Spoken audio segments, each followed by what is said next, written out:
घमंडी बारहसिंगा। एक घना हरियाली से भरा जंगल। सुबह की ताजगी के बीच ओस की बूंदें पत्तों पर चमक रही थीं। इसी जंगल में रहता था एक बारहसिंगा, अपनी सुंदरता और शानदार सींगों के लिए प्रसिद्ध। लेकिन जितना वह बाहर से आकर्षक दिखता था, उतना ही अपने मन में अहंकार से भरा हुआ था। एक दिन की बात है।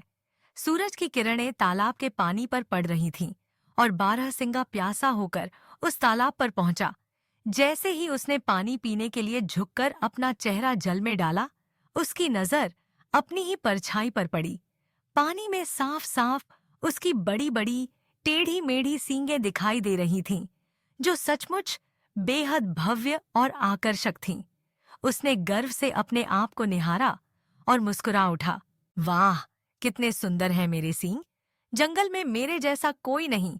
ये सींग ही तो मेरी शोभा बढ़ाते हैं। देखो कितने मजबूत और घने हैं ये।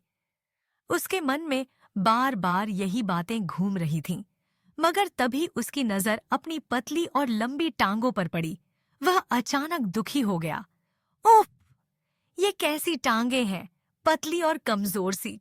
काश ये भी मेरे सींगों जैसी मजबूत और सुंदर होती। बारहसिंगा भगवान को कोसने लगा। उसे अपनी टांगें फूटी तक नहीं भाती थीं। वह सोचता, अगर मेरी टांगें भी सींगों जैसी होतीं, तो मैं सबसे सुंदर बन जाता। भगवान ने मुझसे अन्याय किया है। इसी सोच में डूबा बारहसिंगा तालाब के किनारे खड़ा था। तभी अचानक जंगल में हलचल मच गई। कुछ शिकारी कुत्तों की आवाजें पास आती सुनाई दीं। बारहसिंगा चौंका और बिना समय गंवाए वहां से भाग पड़ा। उसकी पतली पतली टांगें बिजली की रफ्तार से उसे मुश्किल जंगल से बाहर निकाल रही थीं। वह झाड़ियों और पेड़ों के बीच से सरपट भागता जा रहा था। भागते भागते वह एक घनी झाड़ी में पहुंचा, जहां उसके सींग अचानक पेड़ की टहनियों में उलझ गए।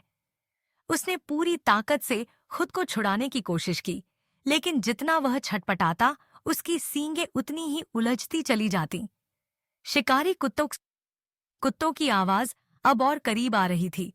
बारहसिंगा की हालत खराब हो गई। उसे अब अपनी सुंदर सींगें बोझ लगने लगीं और उसे अपनी पतली टांगों की असली कीमत समझ आने लगी। उसने मन ही मन सोचा, मेरी जिन टांगों को मैं तुच्छ समझता था, वही आज मुझे बचा सकती थीं, और जिन सींगों पर मुझे घमंड था, वही मेरे दुश्मन बन गए। आखिरकार शिकारी कुत्ते आ पहुंचे और उसने अपने जीवन की अंतिम सांसें लीं। मरते समय बारहसिंगा की आंखों में पछतावे के आंसू थे। इस कहानी से हमें यह सीख मिलती है कि बाहरी सुंदरता या दिखावा जीवन में हमेशा काम नहीं आता। असली मूल्य छिपे गुणों में होता है, जो समय आने पर हमें बचाते हैं और आगे बढ़ाते हैं। कभी-कभी जिन बातों को हम छोटा या तुच्छ समझते हैं, वही सबसे बड़ी ताकत बन जाती है। इसलिए हमेशा अपने हर गुण का सम्मान करें, चाहे वह बाहर से कैसा भी दिखे, क्योंकि सुंदरता केवल आकर्षक दिखने में नहीं, बल्कि अपने गुणों में छुपी होती है। Thanks for watching this story. Please like and subscribe to our channel.